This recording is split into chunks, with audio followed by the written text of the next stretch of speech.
Thank you. Mr. Sver, 1.5 minutes. Hvala za besedo.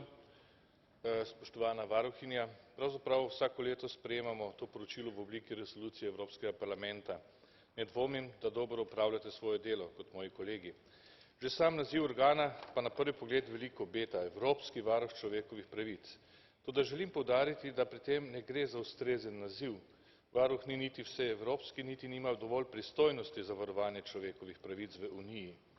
Varuhinja na primer sprejema le pritožbe, če se nanašajo na inštitucijo oziroma organ Unije, v nasprotnem primeru pa pritožbe preusmeri v ustrezne organe v državah članicah. Sam imam osebne izkušnje z delovanjem tega inštituta, v preteklosti sem želel varuhinji razložiti zloglasni primer kršenja temeljnih človekovih pravic v primeru Patrija in zlorabo sodstva v tem primeru, a ni bilo uspeha.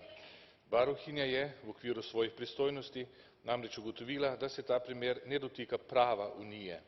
Preusmerila me je nazaj na sistem, za katerega sem protestiral.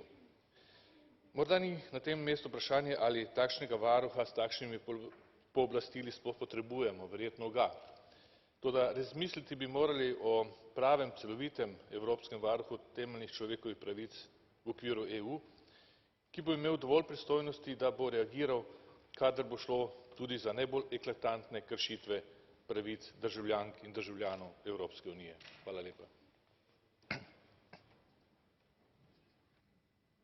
Thank you. For 1 minute, Mr. Liberadzki.